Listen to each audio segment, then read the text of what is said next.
네, 글로벌 인사이트 가보도록 하겠습니다. 글로벌 주식시장의 주요 이슈를 심층적으로 분석해 드릴 거고요. 오늘 이 시간은요, 브레인 코리아 인베스트먼트 신승용 대표 나와 있습니다. 대표님 어서 오세요. 네, 안녕하십니까. 네.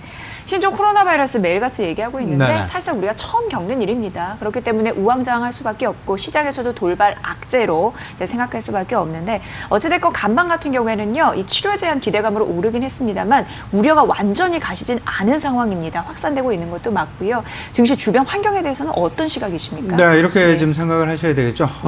그 신종 코로나 바이러스와 관련해서 영향을 받는 세상에는 참 다양한 시장들이 많이 존재를 하고 있습니다. 앞서서 방송에도 나갔습니다만은 뭐 커피 시장의 위축이랄지, 그리고 구리 시장, 구리 선물 시장의 어떤 그 위축이랄지, 원자재 시장의 어떤 그 변화 가능성, 그리고 실질적으로 시장 내 다양한 어떤 그 변화 가능성을 내포하고 있다라는 점. 실질적으로 우리는 증권 시장이라는 부분 속에서 소위 말하는 자금 시장이라는 동향을 좀 생각을 해볼 때 주변 환경, 소위 말하는 주변 시장의 변화까지도 우리가 같이 참조를 해서 얘기를 해야만 하는, 그리고 생각을 해야만 하는, 고려해야만 하는 그런 상황이 아닐까 말씀을 좀 드려보는데, 뭐 앞서서 말씀해 주셨습니다만은 실질적으로 지금 이제 신종 코로나 바이러스와 관련해서 우려감이 확실히 사라진 것은 아니다라는 점 분명하게 생각을 해 두셔야 될 것 같습니다. 특히나 어제 같은 경우, 어제 우리 시장 같은 경우 오전장 같은 경우 상당히 긍정적인 어떤 그 모습을 보였지만 오후장 들어서 신종 코로나 바이러스에 대한 우려감이 다시금 재부각이 되면서 시장 조정 양상으로 마감을 하는 그런 모습 보여주었다라는 점. 물론 시장 내 긍정적인 부분들이 많이 있죠. 유동성 장세가 여전히 지속되면서 이 유동성 장세를 기반으로 한 시장 내 긍정적인 어떤 그 방향성 변화에는 크게 어떤 그 흔들림이 없다라는 부분 우리가 지금 생각을 해보면서 실질적으로 원자재 시장의 변화 부분을 실질적인 어떤 그 시장의 투자 심리의 변화 방향성과 같이 맞춰보면서 매우 중요한 핵심 힌트로 삼아봐야 될 것이다 라는 점이 오늘 우리 시청자 여러분께 제가 드리고 싶은 매우 중요한 화두 중에 하나다라는 점 말씀을 좀 드립니다. 지금 현재 구리 시장은 계속되는 위축 양상을 보여주고 있고, 원자재, 그러니까 그 국제 유가 같은 경우는 지난밤 반등 한 2% 정도의 반등 양상을 보였습니다. 여기에는 오펙의 이제 그 2월 14, 15일 오펙 정기회의가 지금 개최 예정에 있죠. 요새 약 50만 배럴에서 100만 배럴, 많게는 100만 배럴까지 추가 감산 이야기가 나오면서 실질적으로 국제 유가의 안정화를 꾀할 것이다라는 그런 기대감이 반영되었다라고 봐야 될 것 같고, 그럼에도 불구하고 어제가 아닌 지난 월요일 그리고 화요일 시장 같은 경우에는 국제 유가 지속적인 하락 양상을 보여주었다라는 점. 이 이야기는 거꾸로 얘기를 하면 증권 시장에서는 투자 심리의 어떤 그 변화 부분이 가파르게 어떤 그 상당히 빠른 속도로 나타나고는 있지만 국제 원자재 가격이 국제 원자재 가격의 대표 주자라고 할 수는 국제 구리 가격이랄지 국제 원유 가격이랄지 이런 부분은 여전히 코로나 바이러스에 대한 우려감이 그대로 시장 내 반영되고 있다라는 부분을 우리가 읽어보면서 실질적으로 코로나 바이러스 양영향으로 밑에 완전 탈피, 완전 독립은 아직까지는 상당 부분 시기상조일 수 있다라는 점으로 분명히 생각을 해 두셔야 될 것 같습니다. 시장 내 투자 심리, 어찌 보면 그 돌발 변수와 관련해서 안정화로의 빠른 진입이냐, 아니면 여전한 변동성이냐, 이 두 가지를 놓고 사실상 시장 내에 갑론을박 이야기가 많이 있는데, 뭐 다들 알고 계시겠지만 뭐 우려감은 여전하다라는 점 분명합니다. 향후 일주일에서 열흘 정도가 분명히 고비다. 근데 분명한 건 글로벌 호재, 이때까지 연말부터 1월 시장까지 우리 시장은 물론 글로벌 시장을 계속해서 유지시켜 왔었고 긍정적인 투자 심리의 주요 배경이 되었던 부분, 이 부분이 반대가 된 것이 아닙니다. 여전히 살아있는 재료입니다. 예. 미중과 중국 간의 1단계 무역 합의가 완성되었다. 그리고 FOMC를 비롯한 특히나 뭐 중국의 인민은행조차도 유동성을 오히려 확대하는 그런 정책을 쓰고 있다는 점. 그리고 여기에 더 나아가서 반도체 등 비롯한 전반적인 5G도 그렇고요, 반도체도 그렇고 업한 사이클의 반등이 상당 부분 거의 신뢰 수준에 가깝게 반등을 하고 있다라는 점 분명하게 생각을 해 두시면서요. 어제 상해 증시 안정화 보였죠. 홍콩 증시는 이틀 연속 안정화, 3일 연속 안정화 양상을 보여주는 그런 모습이었습니다. 여기에 인민은행의 경기부양책뿐만 아니라 추가적인 경기부양책마저도 지금 현재 기대가 되고 있는 그런 상황. 그렇다면 과거에 이런 유사질병이 발발했을 때 이런 부분은 시장 내 투자 심리의 변화 부분을 우리가 조금씩 트레이스를 좀 해본다라면요. 변동성 확대 국면과 낙폭이 만회되는 국면 두 가지로 분명히 나눠볼 수 있습니다. 근데 지금은 그 과도기에 서 있지 않나라는 생각이 좀 많이 들고요. 지금 이제 새로운 환자가 급증하는 시기도 분명히 아니고요.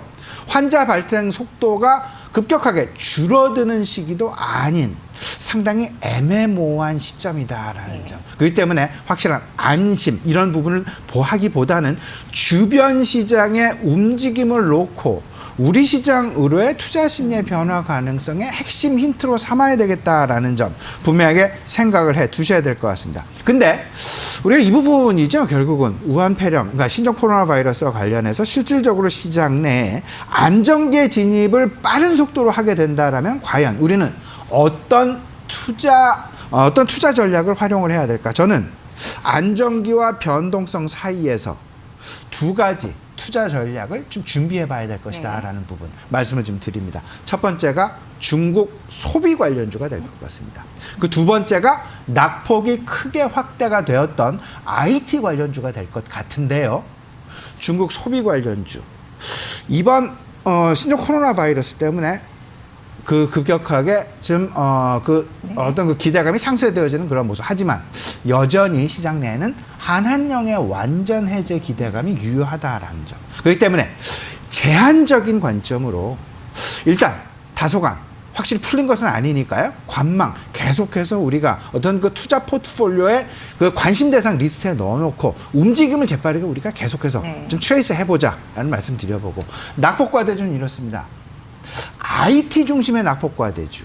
실질적으로 저는 개인적으로 저가 매수 관점으로 계속해서 대응을 해야 될 것이다라는 점. 특히나 이번 시즌, 이번 올해 같은 경우 5G 그리고 5G와 반도체 그리고 인공지능 더 나아가선 자율주행까지 이 네 가지 관점에 네 가지 부분에 대해서는 계속해서 시장 내 매우 중요한 어떤 시장을 계속해서 주도해 나갈 일시적인 어떤 그 발목에 가려 있을 뿐이지 시장을 끌고 나갈 주력적인 어떤 그 주도주자임에는 틀림없다라는 점. 이 부분 우리 시청자분 다시 한번 좀 확인해 보시면 어떨까 싶습니다. 네. 신종 코로나 바이러스 여러분 느끼셨을 것 같습니다. 시장이 뭐 하나에서 10가지 다 반응을 하고 있습니다. 주식, 환율, 뭐 유가, 금, 구리 그렇죠. 등등등이요.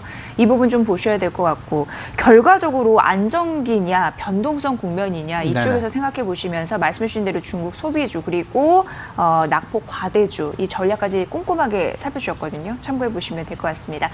자, 최근에 이제 주식하시는 분들이라면 한 번쯤 말하고 들었을 단어가 있습니다. 테슬라. 네네. 6거래 만에 60%까지 급등하는 기업을 토했는데요. 그런데 간밤 물량 17% 급락했는데 네. 성장할 거라는 전기차 섹터가 그런 예. 부분에서 이견은 없는데 너무 열기가 과열되지 않았나 이런 시각도 엇갈리는 것 같아서 네. 어떤 의견이신지요? 뭐 이렇습니다. 사실 예. 테슬라가 실질적으로 지난 6개월 동안 급등 양상을 보여줬던 가장 핵심 배경. 네. 그동안 상당 부분 어떤 그 오를 거, 그러니까 상승할 거라는 그 잠재력이 너무나 예. 묻혀 있었다라는 예, 점. 근데 어떤 부분도 시작이 되었냐라고 생각을 해볼 수 있냐면요.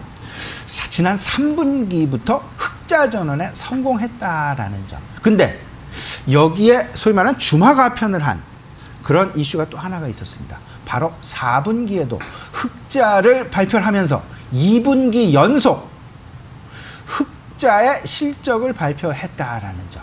이런 부분들이 결국은 시장 내 테슬라의 어떤 그 영업 기반 내지는 영업 확대 이런 그 성장성에 확신을 주어줬다라는 점. 근데 지난밤 17%의 하락 부분은요. 저는 개인적으로 이렇게 생각을 합니다.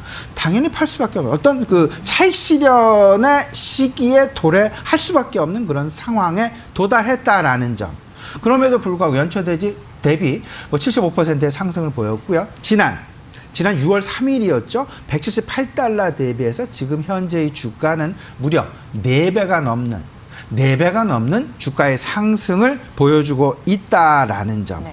그때 대비해서 지금 현재 작년 6월 절전 대비해서 310%의 주가 상승을 보이고 있습니다. 310%는 말 그대로 4배의 주가 상승률이죠. 이 부분을 생각을 해요. 그러면 우리는 이런 생각을 해봐야 됩니다. 테슬라 주가 폭등의 핵심 배경이 무엇일까? 여전히 테슬라의 질주는 끝난 것은 분명히 아니다. 당연히 시장 내에 어떤 그 긍정적인 시장 내 시사점이 분명히 있다. 저는 전기차 시대의 본격 성장기 진입이 그 핵심 배경이라는 생각이 좀 들고 있고요. 두 가지 핵심 포인트로 생각을 해볼 수 있습니다. 생산 물량이 이제 확대가 됩니다. 그러다 보니까 단위당 고정비가 감소하는 그런 모습을 보이게 됐죠. 이렇게 되면 소위 말하는 익스포넨셜하게 어떤 그들의 실적의 증가 가능성, 시장 내 기대감으로 다가온다. 더 나아가서는 제품의 라인업이 확대되면서 고객의 선호도가 증가하고 고객의 대중화가 가능하게끔 만들어 주었다라는 점. 이 두 부분이 서로 간에 어떤 선순환 고리를 만들어내면서 테슬라의 성장 가능성을 엿보게 되는데, 문제는 우리 시장으로의 가능성이 되겠습니다. 우리 시장. 테슬라 전기차와 자율주행차에 있어서의 독보적인 시장으로부터의 신뢰를 확보하는 그런 시기를 맞이하고 있다라는 점. 이 부분은 전기자동차에 대한, 그리고 자율주행 자동차에 대한 도입기가 아닌 성장기로의 진입, 확신을 만들어냈고, 이 부분은 지금 현재 테슬라는 어제 반락하는 그런 모습을 보여주었지만, 마가, 마이크로소프트, 아마존, 애플 컴퓨터, 그리고 구글, 반등 양상이 계속 이어지고 있다라는 점 생각을 해보면, 이들이 가지고 있는 매우 중요한 핵심 포인트, 클라우드 서버와 OTT, 빅데이터, 인공지능, 그러면 우리 시장으로의 동조화는 분명히 나올 수밖에 없다. 그러면 펀더멘탈 중심의 저점 매수 계속해서 유효할 수밖에 없는데, 5G, 반도체, OTT와 관련한 컨텐츠 업종, 그리고 자율주행과 인공지능, 우리 시장으로의 동조화 가능성 상당 부분 높을 수밖에 없다라는 점, 우리 시장으로의 분명히 시사점, 테슬라의 주가 동향을 통해서 테슬라 주가 상승의 핵심 배경을 통해서 우리가 빨리 깨달아야 될 것이다라는 부분, 시청자 여러분 꼭 좀 참고해 주셨으면 좋겠습니다. 네. 자, 우선 테슬라 잘 갈 수밖에 없는 이유 실적에서 보여줬고, 전기차 시대 본격적인 성장에 진입했다라는 의견이 있습니다. 어쨌든 뭐 열기가 과열됐다라는 흐름들도 있는데, 근데 이제 어쨌든 올라갔으니까 그럴 수밖에 없는 흐름이고요. 앞으로도 전기차 시대, 또 환경적인 친환경 요소 이런 부분도 정책적으로 받쳐주는 부분이 있으니까 잘 보셔야 될 필요가 있을 것 같습니다. 최근 가장 관심, 화제되는 종목이니까 잘 살펴보시고요. 글로벌 인사이트 함께했습니다. 브레인코리아 인베스트먼트 신승용 대표의 분석으로 들으셨습니다. 고맙습니다. 잘 들었습니다.